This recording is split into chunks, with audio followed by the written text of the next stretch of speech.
Assalamualaikum warahmatullahi wabarakatuh. Alhamdulillahi rabbil alamin. Wassalatu wassalamu ala ashrafil mursalin. Nabiyyina wa maulana Muhammadin wa ala alihi wa sahbihi ajma'in. Wa ashhadu an la ilaha illallah wahdahu la syarika lah. Wa ashhadu anna Muhammadan abduhu wa rasuluh. Sallallahu alaihi wa ala alihi wa sahbihi. Wa man tabi'ahum bi ihsanin ila yaumiddin. Alhamdulillah, puji syukur kita haturkan kehadirat Allah Azza wa Jalla. Dialah zat yang memberikan kemudahan kepada para hambanya untuk bisa melaksanakan aneka ibadah kepadanya. Dan kita berharap kepada Allah, semoga setiap rangkaian ibadah yang kita laksanakan di pagi ini maupun di hari-hari yang lainnya diterima oleh Allah sebagai amal saleh.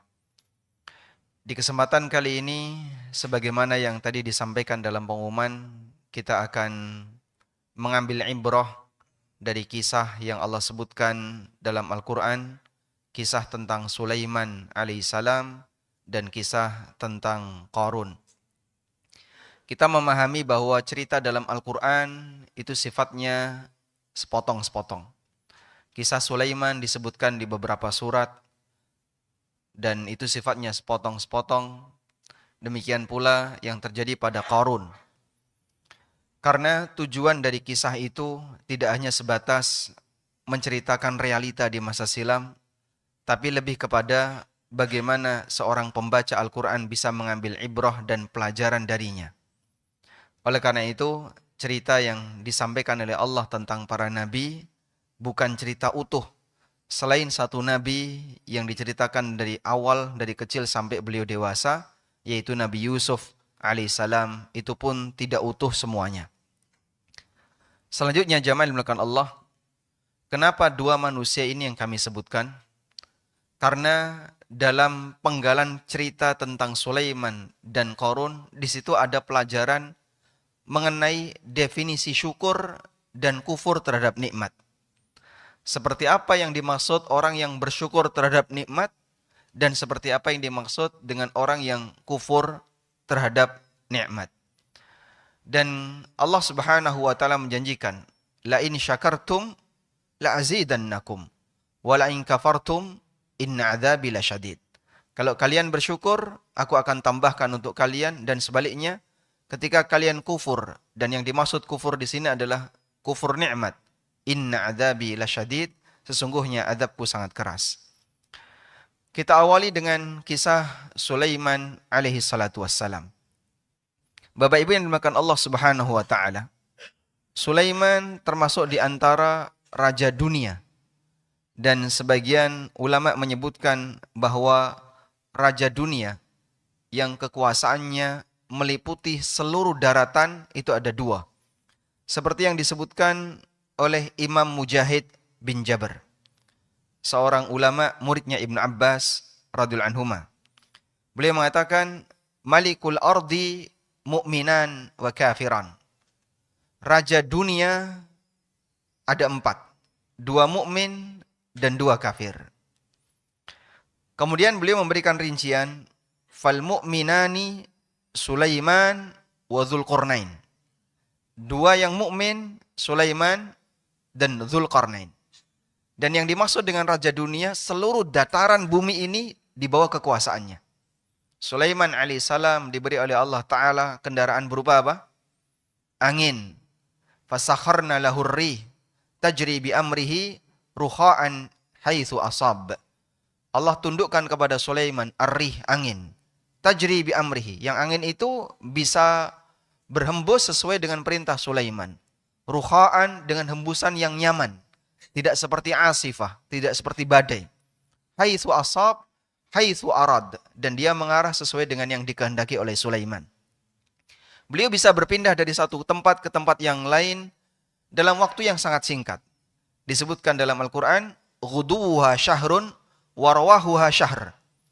Untuk perjalanan 1 pagi itu sama dengan perjalanan syahrun, 1 bulan. Sehingga Sulaiman menempuh perjalanan yang dulu ditempuh dalam waktu 1 bulan hanya dalam waktu 1 pagi. 1 pagi berarti perhitungannya dari mulai terbit matahari sampai sebelum zuhur. Wa rawahuha syahrun, dan perjalanan sore sama dengan perjalanan yang ditempuh selama 1 bulan. Ini anginnya Sulaiman alaihissalatu wassalam. Dzulqarnain diceritakan oleh Allah di surat Al-Kahfi, di mana ketika beliau menuju ke tempat paling timur dari kekuasaannya, beliau jumpai matahari terbit dari lautan. Dan ketika beliau menuju ke tempat yang paling barat, beliau jumpai matahari tenggelam di lautan. Artinya kekuasaan Dzulqarnain ketika itu meliputi seluruh daratan. Wal kafiran, dan 2 penguasa bumi yang kafir. Yang pertama Bukhtansar, yang ini pernah menguasai Bani Israel dan pernah menguasai Baitul Maqdis. Dan yang kedua Namrud bin Kan'an, yang pernah hidup di masa Ibrahim alaihissalam. Tayyib. Mengenai Sulaiman alaihissalatu wassalam, Allah subhanahu wa ta'ala memberikan kekuasaan kepada beliau, dan Allah jadikan kekuasaannya meliputi semua makhluk, baik yang berakal, yang tidak berakal, yang kelihatan maupun yang tidak kelihatan. Allah tundukkan jin di bawah kuasa Sulaiman. Wasyayatina kulla banna'in wa ghawwas wa akharina muqarranina fil asfad. Allah tundukkan setan-setan, yaitu jin. Kulla banna'in wa ghawwas, ada yang ahli bangunan, membuat bangunan, dan ada yang dia pintar menyelam. Wa akharina muqarranin, sementara setan yang lain mereka terbelenggu karena tidak mau tunduk pada perintah Sulaiman. Demikian pula Sulaiman punya kekuasaan berupa pasukan binatang. Baik, semua kekuasaan ini pemberian dari Allah. Yang menjadi pertanyaan, apakah Sulaiman alaihissalam akan tertunda masuk surga? Disebabkan karena beliau punya kekayaan yang lebih dibandingkan para nabi yang lain. Ada sebuah hadis yang menyebutkan itu, namun hadis ini dinilai sebagai hadis yang palsu oleh para ulama. Hadisnya menyebutkan seperti ini. Al-anbiya kulluhum yadkhulunal jannah qabla Sulaiman bin Dawud bi arba'ina aman. Para nabi semuanya masuk surga sebelum Sulaiman bin Dawud dengan jarak selama 40 tahun. Namun hadis ini dinilai dhaif oleh para ulama dan sebagian mengingkarinya, di antaranya yang disampaikan oleh Al-Qurtubi dalam tafsirnya. Kata beliau, ada satu ayat dalam Al-Quran, yaitu di surat Sad ayat 39. Selesai Allah menceritakan tentang kuasa Sulaiman dan bagaimana kerajaan Sulaiman, Allah mengatakan, Hadza ata'una famnun au amsik bighairi hisab. Ini adalah pemberian dari kami. Famnun au amsik, kau kasihkan kepada orang lain atau kau nikmati, Allah katakan bighairi hisab, tanpa hisab. Sehingga kekayaan Sulaiman yang demikian berlimpah, Allah tidak menjadikan itu sebagai penghalang beliau untuk bisa masuk surga lebih cepat. Karena Allah nyatakan bighairi hisab, tanpa hisab. Kata Hasan Al-Basri rahimahullah, ma min ahadin illa walillahi alaihi tabi'atun fi ni'amihi ghaira Sulaiman. Setiap kekayaan manusia, maka Allah berhak untuk menghisap kenikmatan yang dia miliki ghaira Sulaiman, selain Sulaiman. Lianna Allah yaqul, karena Allah Ta'ala berfirman, lalu beliau menyebutkan surat Sad ayat 39, hadza ata'una famnun au amsik bighairi hisab. Ini adalah pemberian dari kami, dan Allah katakan bighairi hisab, tanpa hisab. Sementara kita jamaah, kekayaan yang Allah berikan kepada kita nanti akan dihisab oleh Allah. Sebagaimana Allah tegaskan dalam Al-Quran, thumma latus'alunna yawma idzin 'anin na'im. Kemudian besok di hari kiamat, sungguh kalian akan ditanya oleh Allah tentang kenikmatan yang Allah berikan kepada kalian. Tayyib. Kembali kepada perkataan Al-Qurtubi tadi, beliau mengatakan, wa hadza yaruddu ma ruwiya fil khabar inna akhiral anbiya'i dukhulan al-jannata Sulaiman ibnu Dawud alaihi salam limakani mulkihi fid dunya. Ayat ini membantah riwayat yang tidak sahih bahwa para nabi masuk surga sebelum Sulaiman bin Daud karena Sulaiman punya kerajaan yang luas di masanya. Sebab Allah Subhanahu wa taala menegaskan bahwa Sulaiman alaihissalam bebas hisab. Ini berbeda dengan manusia biasa. Manusia ketika semakin kaya, hisabnya makin panjang. Dan oleh sebab itu, Muslim yang miskin masuk surga lebih dulu daripada Muslim yang kaya. Disebutkan dalam hadis riwayat Ahmad, Muslim, Ibnu Hibban dan yang lainnya. Dari sahabat Abdullah bin Amr radhiyallahu anhuma, Rasulullah sallallahu alaihi wasallam mengatakan, "Inna fuqara al-muhajirin yasbiquna al-aghniya yaumal qiyamah ilal jannah bi arba'ina kharifan." Sesungguhnya muhajirin yang miskin mereka mendahului muhajirin yang kaya untuk masuk surga dengan rentang waktu 40 tahun. Sama-sama punya amal hijrah. Tapi yang miskin masuk surga lebih dulu daripada yang kaya. Karena mereka yang punya kekayaan, walaupun dia punya amal hijrah, dia harus menghadapi hisab lebih panjang. Dalam hadis yang lain, riwayat Ahmad, Tirmidzi dan yang lainnya, dari sahabat Abu Hurairah radhiyallahu anhu, Nabi SAW bersabda, "Yadkhulu fuqara'ul muslimina al-jannata qabla aghniyaihim binisfi yaumin wa huwa 500 amin." Orang-orang miskin di kalangan kaum muslimin akan masuk surga sebelum yang kaya di antara mereka. Jaraknya setengah hari kiamat, yaitu 500 tahun. Maka seperti inilah peringatan yang diberikan oleh syariat bahwa semakin kaya yang dimiliki oleh seseorang, dia harus bersiap untuk menghadapi hisab yang lebih panjang kelak di yaumil qiyamah sesuai dengan apa yang dikehendaki oleh Allah Subhanahu wa taala. Baik.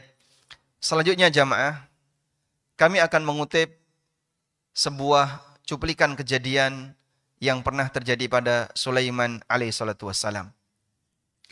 Sulaiman mengumpulkan seluruh bala tentaranya.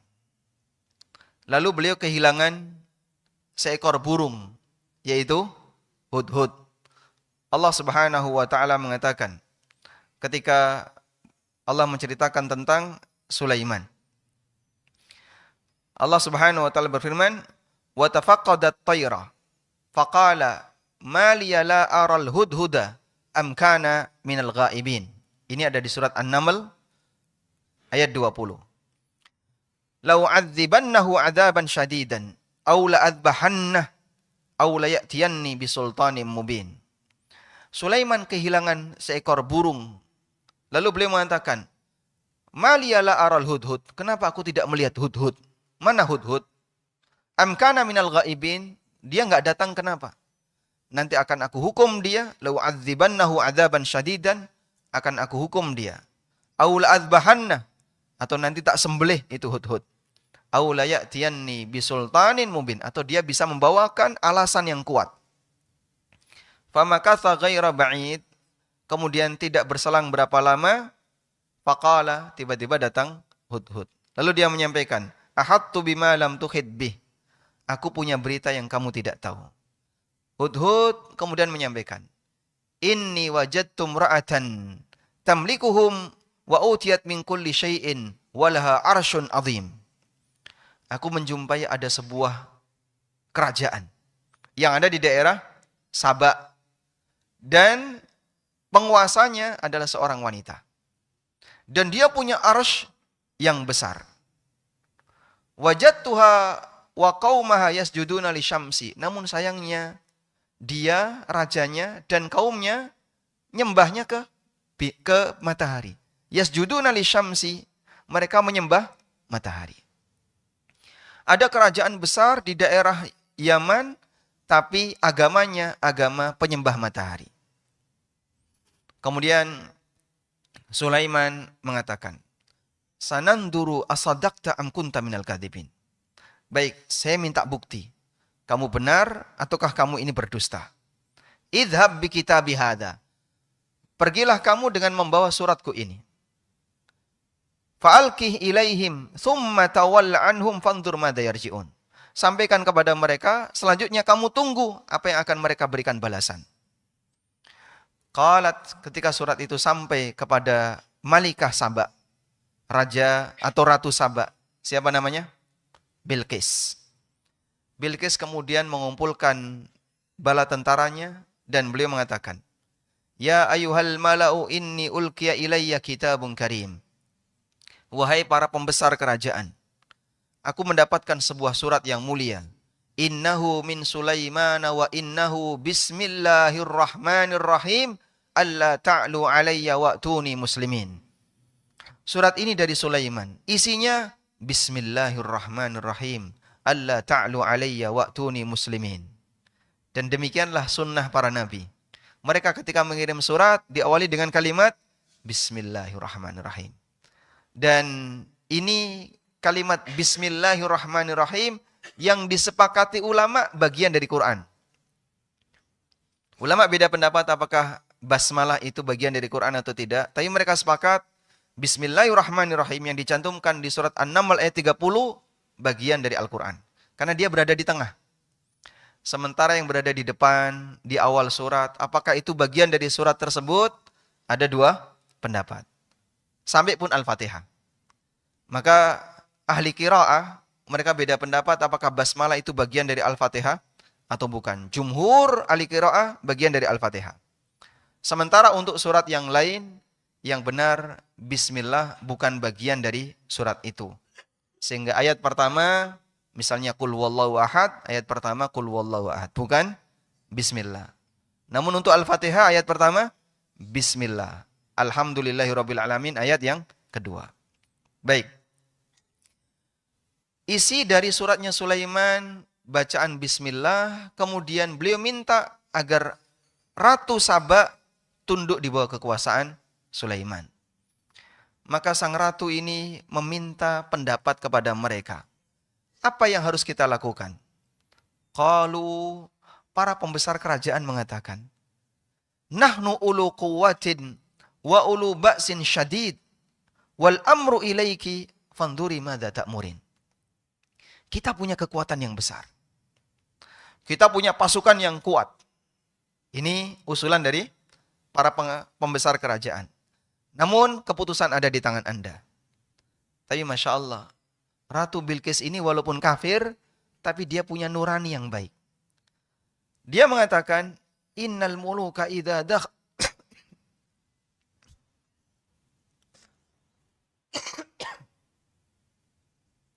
Nah.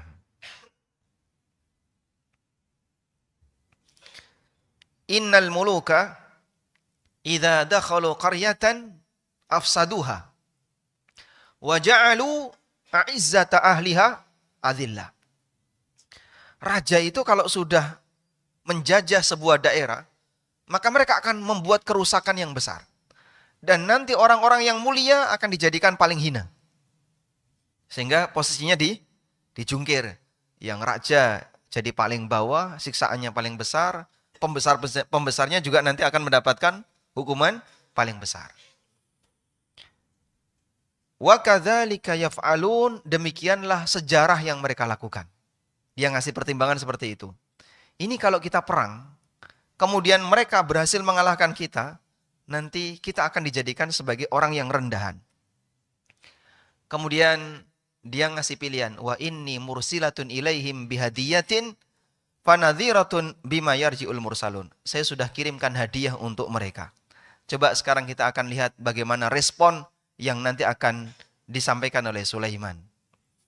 Falamma jaa Sulaimana, ketika hadiah itu sampai kepada Sulaiman, Sulaiman mengatakan, Atumiddunani bimal. Apakah kalian mau menyogokku dengan harta? Fama atani Allahu khairum mimma atakum. Anugerah yang diberikan oleh Allah kepadaku jauh lebih baik daripada apa yang kalian berikan. Ini hadiah dari raja kepada raja. Tentu saja bukan cuma jam tangan, Pak ya. Tentu adalah hadiah yang sangat istimewa. Tapi Sulaiman mengatakan, apa yang diberikan oleh Allah kepadaku jauh lebih baik. Demikianlah cara yang bisa dilakukan oleh seorang hamba. Apabila dia tertarik dengan harta orang lain, dia ingat apa yang diberikan oleh Allah kepadanya jauh lebih mulia. Fama ataniyallahu khairun mimma indakum. Apa yang Allah berikan kepadaku jauh lebih baik daripada apa yang kalian miliki. Dengan demikian akan memutus keinginan dia untuk tamak terhadap apa yang dimiliki oleh orang lain. Akhirnya Sulaiman memberikan ancaman. Irji ilaihim. Sampaikan kepada mereka. Falana'tiyannahum bijunudin la kibadalahum biha. Kami akan bawa pasukan di mana mereka tidak akan sanggup untuk menghadapinya. Sampai akhirnya kemudian mereka mau tunduk dan datang ke Sulaiman. Melakukan perjalanan dari Saba ke Syam. Saba ada di mana? Di Yaman. Syam ada di mana? Di Yordan. Di Palestina. Perjalanan dari Yaman ke Yordan. Butuh waktu berbulan-bulan.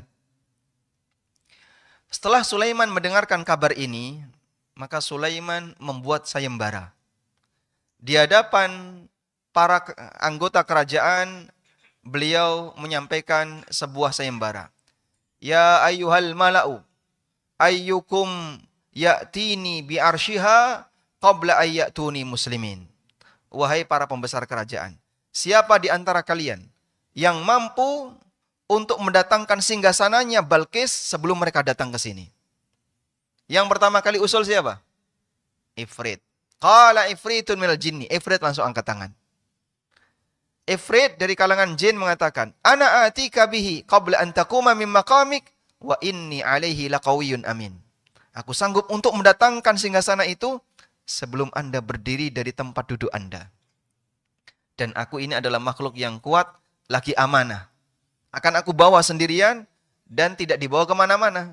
Karena ini amanah, pasti akan saya bawa ke hadapan Anda. Begitu Ifrit berbicara seperti itu, ada orang saleh. Qala alladhi indahu ilmun minal kitab. Allah katakan, berkatalah orang yang punya ilmu dari Alkitab. Alkitab di sini apa? Kitab yang sudah ada di zaman Sulaiman. Taurat dan Zabur. Sudah turun kitab Taurat karena Sulaiman setelah Musa.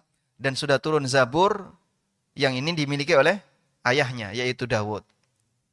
Qala alladhi indahu ilmun minal kitab. Berkatalah orang yang punya ilmu dari Alkitab. Ana atika bihi qabla ayyartadda ilaika tarfuk. Aku mampu mendatangkannya sebelum Anda selesai berkedip. InsyaAllah. Berapa mikrodetik itu? Lebih cepat daripada yang ditawarkan oleh Ifrit. Baik. Kadang saya pernah berpikir begini. Dialog mereka dengan kecepatan Ifrit lebih cepat mana, Pak? Ifrit tadi menawarkan apa? Saya sanggup mendatangkan sebelum Anda berdiri dari tempat duduk. Tapi kan ada orang kedua yang mengusulkan, aku mampu mendatangkan sebelum Anda selesai berkedip. Lah daripada dialog, kamu berangkat Ifrit kan selesai. Nunggu waktu dialog dengan memerintahkan Ifrit, lebih cepat mana? Lebih cepat memerintahkan Ifrit. Karena kan jaraknya sebelum Anda berdiri dari tempat duduk. Dulu saya pernah berpikir seperti itu. Ini daripada dialog. Usulan pertama, nggak perlu dialog sudah sampai itu. Tapi ternyata yang benar tidak demikian. Jadi tawaran Ifrit, aku mampu mendatangkan singgasana itu sebelum Anda berdiri. Maksudnya sebelum majelis ini bubar. Sulaiman punya kebiasaan. Beliau duduk di majelis di waktu duha. Setelah terbit matahari. Dan majelis selesai menjelang duhur. Itu kebiasaan Sulaiman. Sehingga penawaran yang disampaikan oleh Ifrit. Sebelum Anda berdiri. Artinya sebelum majelis ini bubar. Anggaplah misalnya waktu syuruk jam berapa? Jam 6 lebih 2 menit. Atau sampai matahari agak tinggi jam setengah 7. Sampai jam 11. Jarak waktunya kurang lebih 3-4 jam. Sudah? Itu yang ditawarkan oleh Ifrit. Dia mampu memindahkan di jarak waktu antara 3-4 jam. Tapi yang ditawarkan oleh orang yang berilmu tadi lebih cepat. Baik. Dari sini jamaah kita bisa memahami jin memang punya kekuatan yang lebih besar dibandingkan manusia. Dia mampu memindahkan singgasana yang berat sendirian dan kecepatannya sangat sangat besar, kecepatannya tinggi. Sehingga kemampuan seperti ini ada pada jin. Maka kalau misalnya kita jumpai, Pak, kok bisa kadang benda itu bisa berpindah dan seterusnya? Jawabannya, demikianlah kekuatan yang diberikan oleh Allah Subhanahu wa taala kepada jin. Mereka punya kekuatan yang lebih daripada manusia. Tapi malaikat lebih hebat.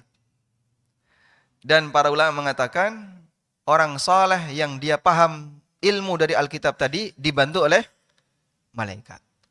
Qala alladzi 'indahu 'ilmun minal kitab, berkatalah orang yang punya ilmu dari Alkitab, ini manusia biasa. Tapi saleh, ulama punya pemahaman terhadap Alkitab, dibantu oleh malaikat. Sekejap mata bisa sampai. Baik. Dan sebagian menjelaskan hikmah kenapa malaikat ikut membantu dalam kejadian itu. Karena ulama beda pendapat. Siapakah yang dimaksud dengan alladzi 'indahu ilmun minal kitab? Orang yang punya pemahaman ilmu Alkitab yang dia bisa memindahkan lebih cepat. Ada yang mengatakan itu adalah orang Bani Israel. Ulama dari Bani Israel yang paham Alkitab. Kemudian dia dibantu oleh malaikat. Ada yang mengatakan itu adalah malaikat yang berubah wujud jadi manusia. Dia menyampaikan seperti itu dalam rangka menghalangi kesombongan Ifrit. Agar jangan sampai ada sangkaan bahwa jin lebih mulia daripada manusia. Karena yang usul pertama kali Ifrit. Tapi kemudian ada yang lebih hebat daripada Ifrit. Agar jangan sampai ada anggapan bahwa jin lebih mulia daripada manusia. Baik. Hingga akhirnya singgasana itu tiba di kerajaan Sulaiman. Anda bisa perhatikan ini jamaah.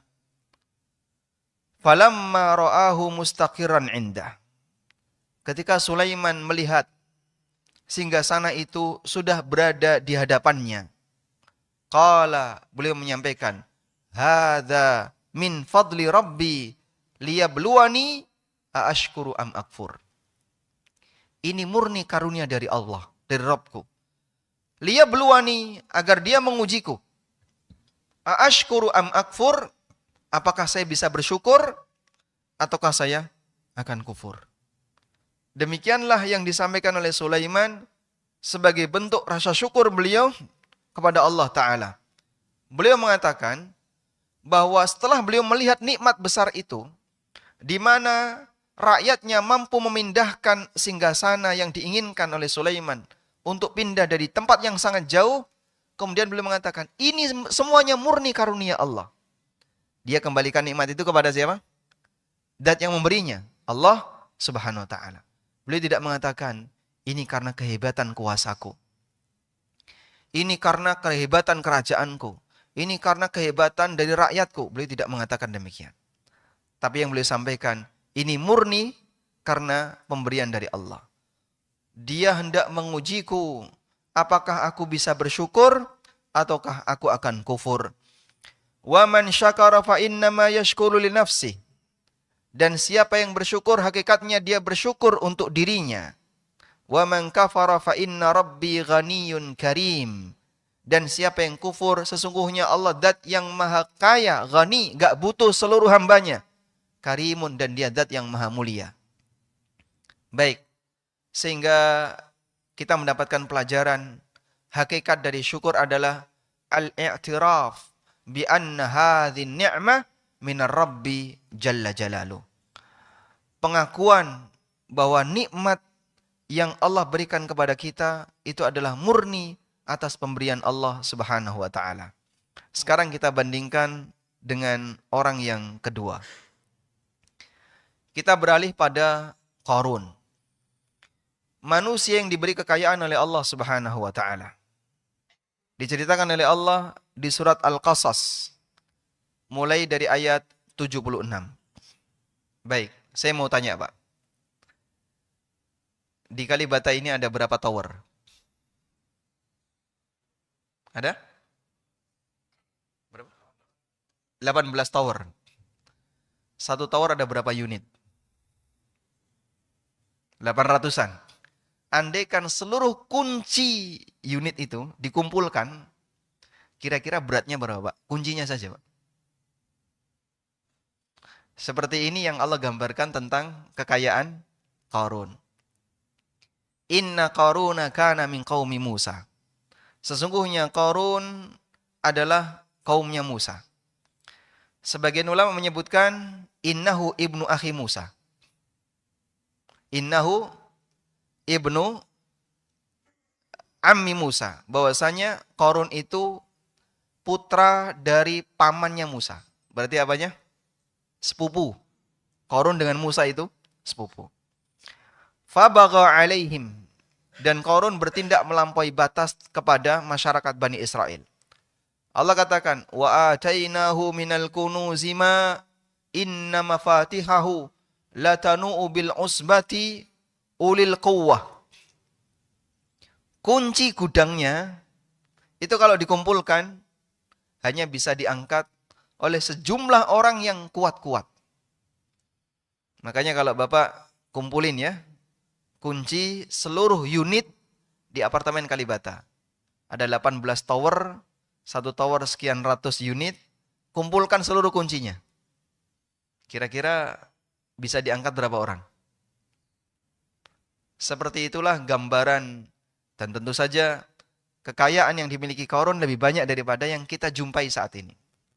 Makanya sampai setiap orang yang menemukan harta di bawah tanah, nyebutnya apa? Hartanya Qarun. Harta karun. Masa karun sampai Jakarta? Dan kekayaan Qarun ini ada di Mesir. Ditenggelamkan oleh Allah Subhanahu wa taala dan itu adanya di Mesir. Ada sebuah lembah namanya Wadi Qarun, lembah Qarun.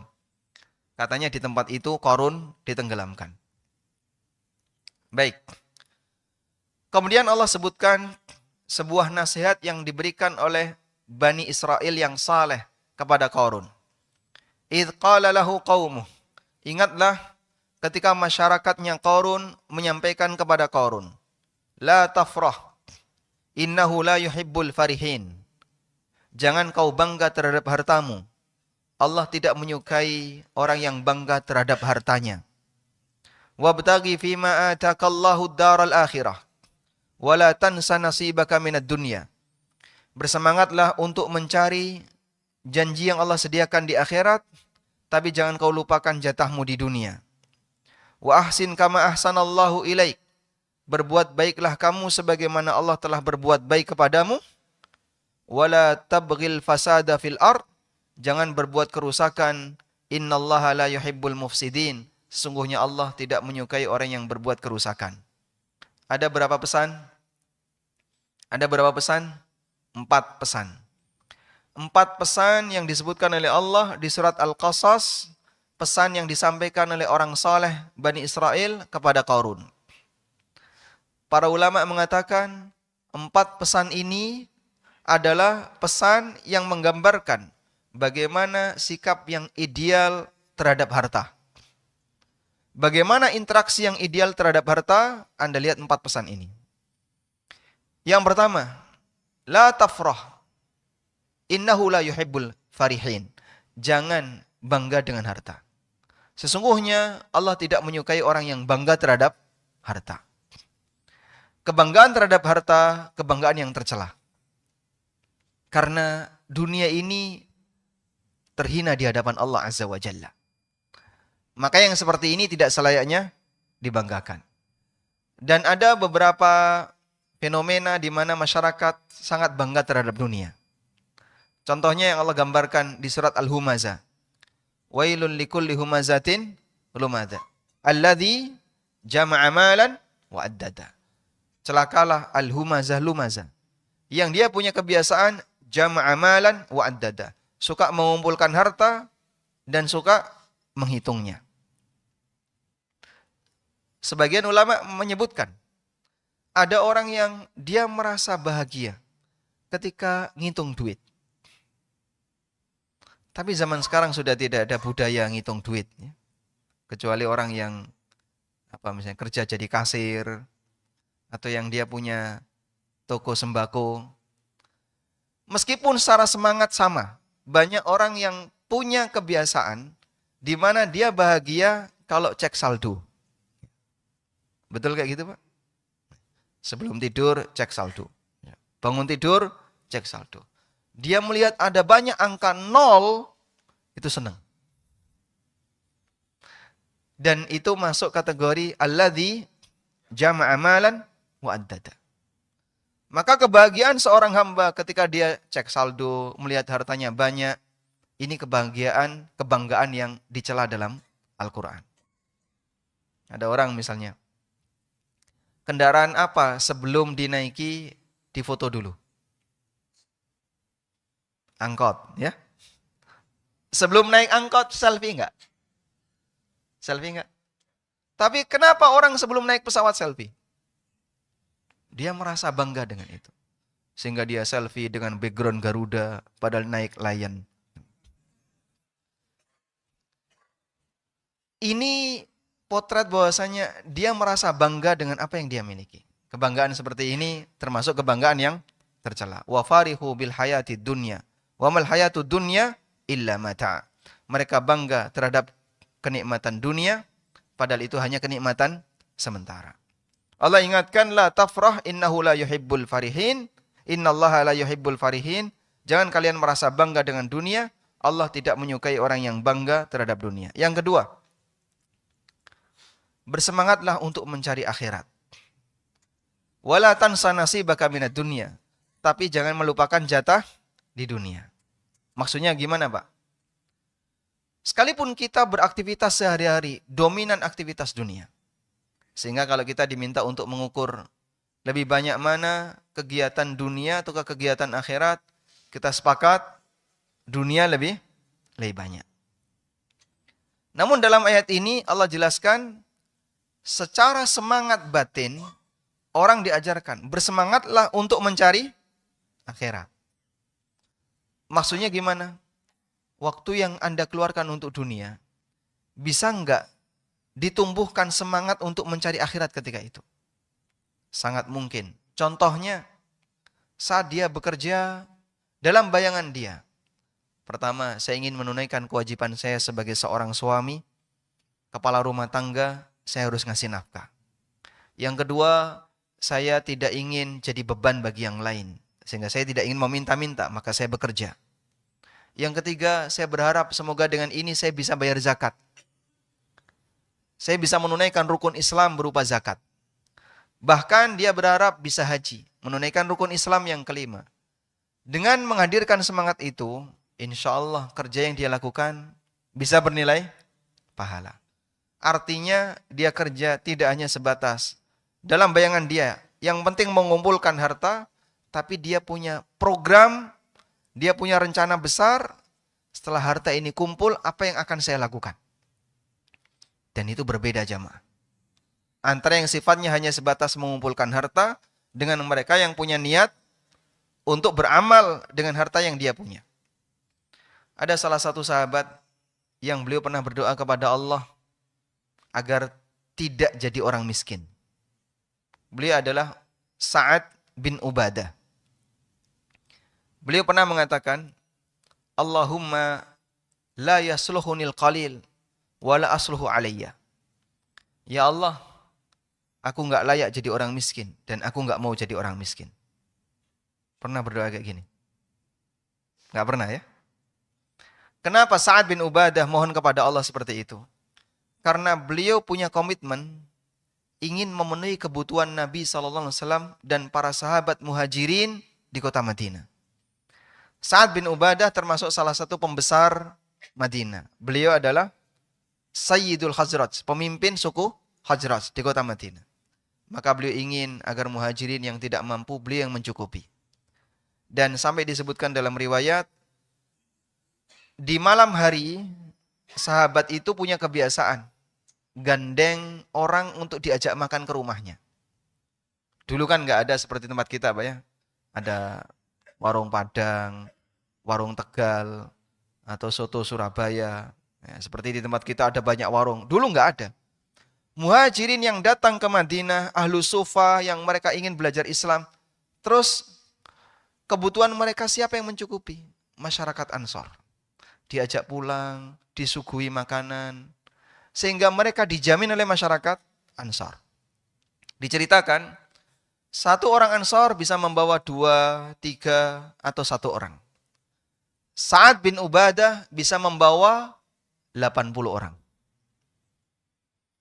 Sehingga yang diajak banyak. 80 orang datang ke rumahnya, dikasih makan, pulang. Kemudian mereka kembali ke masjid. Itulah kebiasaan Sa'ad bin Ubadah. Contoh orang kaya, tapi kekayaannya untuk melayani umat. Semangat itu yang dimiliki oleh para sahabat. Pesan yang ketiga, wa ahsin kama ahsanallahu ilaik. Berbuat baiklah sebagaimana Allah telah berbuat baik kepadamu. Sebagaimana kau telah diberi karunia oleh Allah berupa harta, jangan lupa untuk berbagi. Wa ahsin kama ahsanallahu ilaik. Yang keempat, wala tabghil fasada fil ard. Jangan berbuat kerusakan di muka bumi.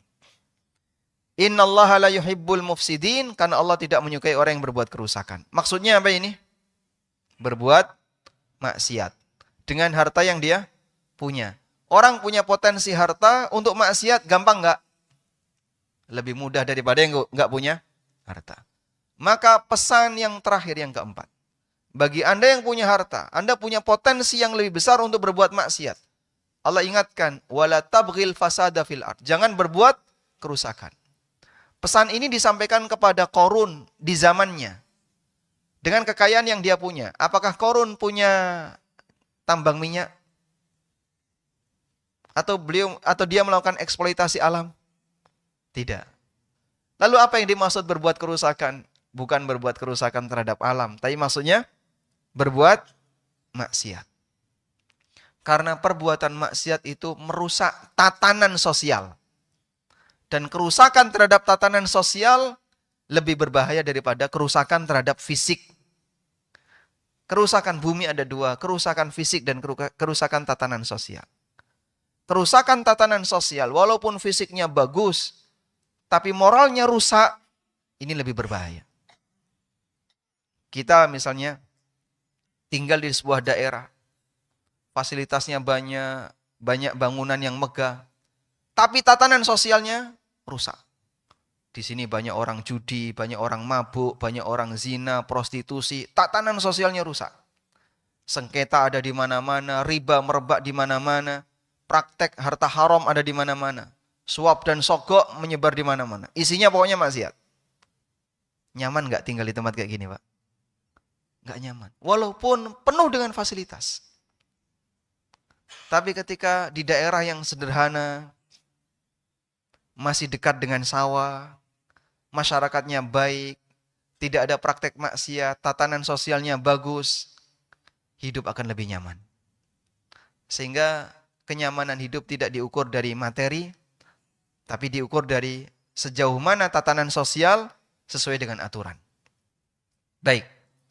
Dari sinilah jamaah, makna wala tabghil fasada fil ard, jangan berbuat kerusakan di muka bumi, maksudnya adalah jangan merusak tatanan sosial di muka bumi dengan aneka perbuatan maksiat. Ada seorang ulama tabi'in yang bernama Abu Bakar Ibn Ayyash, beliau mengatakan,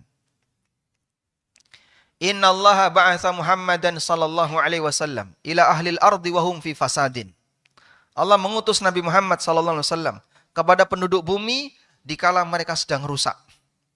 Fa aslahahumullah bi ba'thi Muhammadin sallallahu alaihi wasallam. Lalu Allah memperbaiki mereka dengan mengutus Nabi Muhammad sallallahu alaihi wasallam. Faman da'a ila ghairi ma da'a bihi Muhammadun sallallahu alaihi wasallam fa huwa minal mufsidina fil ard. Maka siapa yang mengajak memprakarsai perbuatan yang bertentangan dengan ajaran beliau, itulah perusak yang sejatinya. Sehingga orang yang melakukan tindakan yang bertentangan dengan ajaran Nabi sallallahu alaihi wasallam disebut sebagai perusak. Allah melarang wala tufsidu fil ardi ba'da islahiha. Jangan kau berbuat kerusakan di muka bumi setelah Allah memperbaikinya.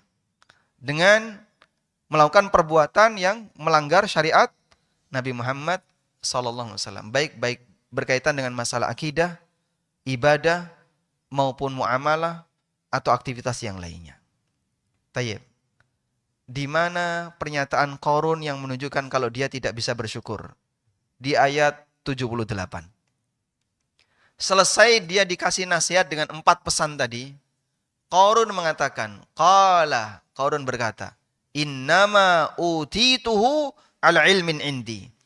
Aku diberi seperti ini karena aku punya ilmu.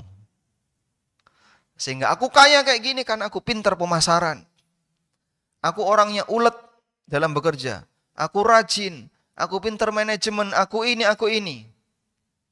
Ini kesalahan besar dan itulah contoh orang yang tidak bersyukur. Sehingga kufur nikmat itu ketika ada orang yang merasa bahwasanya kenikmatan yang dia miliki karena kehebatan dia, karena kerja dia, karena usaha dia. Dia tidak kembalikan kepada Allah Subhanahu wa taala. Demikian pelajaran yang bisa kita ambil dari kisah 2 orang yang kaya, yang satu muslim yang baik, pintar bersyukur, yang satu dulunya muslim kemudian dia murtad gara-gara kufur terhadap nikmat Allah taala yang dialami oleh Qarun. Wassallallahu ala nabiyyina Muhammadin wa ala alihi wa sahbihi wasallam. Ada diskusi? Baik, di sisa waktu mungkin kurang lebih 5 menit. Ada yang mau disampaikan? Silakan. Waalaikumsalam warahmatullahi wabarakatuh.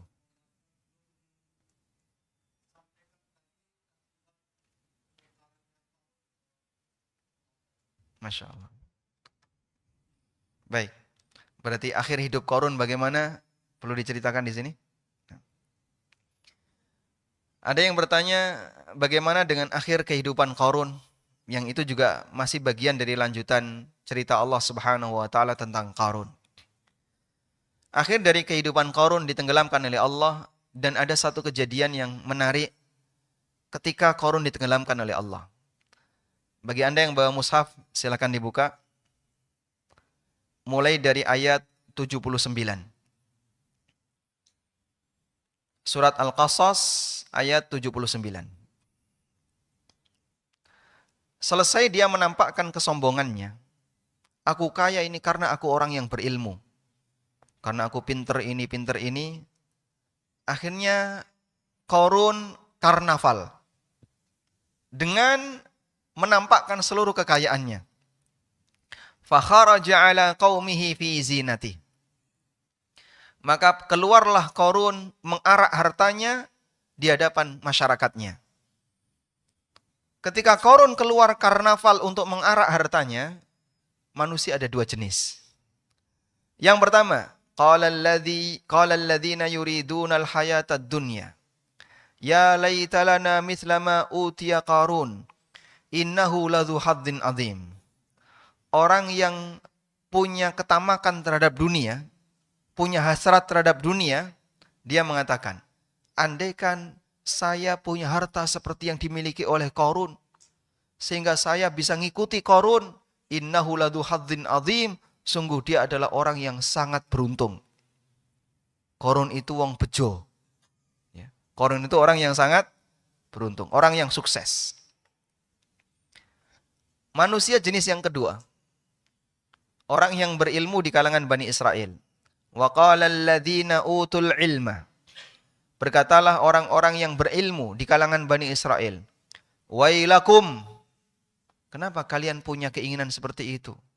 Bahaya kalian ini. Thawabullahi khairun liman amana wa amila salihah. Pahala yang diberikan oleh Allah kepada hamba yang saleh, yang beramal, itu lebih baik. Wala yulaqaha illa sabirun. Tapi ini tidak akan diberikan oleh Allah kecuali kepada orang-orang yang sabar. Sehingga dia melihat aneka kegelimangan harta yang banyak, harta yang besar, dia tidak akan tamak untuk memilikinya. Tapi dia sabar dengan janji Allah besok di akhirat. Baik, sehingga saat Qarun mengarak hartanya, ada 2 komentar, ada 2 jenis manusia yang punya komentar yang berbeda. Yang satu punya keinginan seperti Qarun, pengen jadi pengikutnya Qarun. Yang satu, dia memberikan motivasi untuk sabar. Jangan ngikuti seperti itu bisa berbahaya. Janji Allah besok di akhirat lebih istimewa. Baik. Kemudian Allah Subhanahu wa taala tenggelamkan. Fakhasafna bihi wa bidarihil arda. Aku tenggelamkan Qarun dan kerajaannya Qarun, rumahnya Qarun ke dalam bumi. Sehingga yang ditenggelamkan tidak hanya orangnya, tapi juga termasuk kekayaannya. Ada perlakuan yang berbeda yang diberikan oleh Allah antara Fir'aun dan Qarun. Kalau perlakuan yang diberikan oleh Allah kepada Fir'aun, kekayaannya dan kerajaannya dibuat utuh, tapi orangnya ditenggelamkan. Sementara perlakuan Allah terhadap Qarun, orangnya dan kekayaannya dua-duanya ditenggelamkan. Kenapa demikian?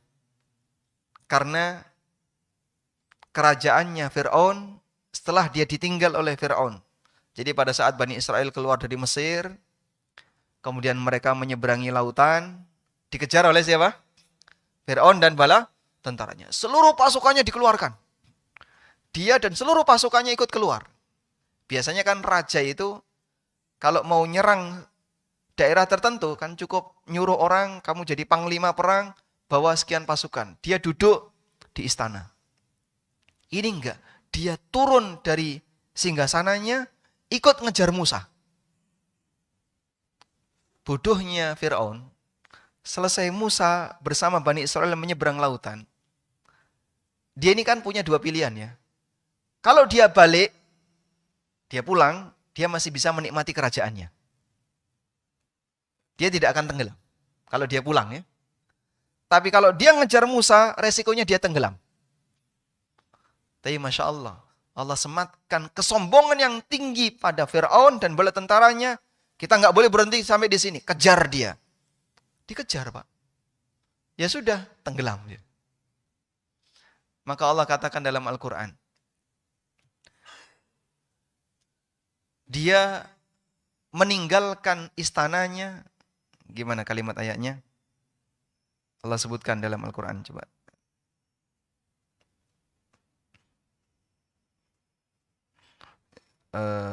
Min kunuzin. Allah Subhanahu wa taala mengatakan, fa akhrajnahum min jannatin wa uyun. Kami keluarkan mereka dari kebun-kebun yang mereka miliki dan mata air yang mereka miliki. Wa kunuzin wa maqamin karim. Berikut kekayaan yang banyak serta kekuasaan yang mereka miliki. Allah keluarkan mereka. Jadi Allah Subhanahu wa taala jadikan kerajaan Fir'aun itu utuh.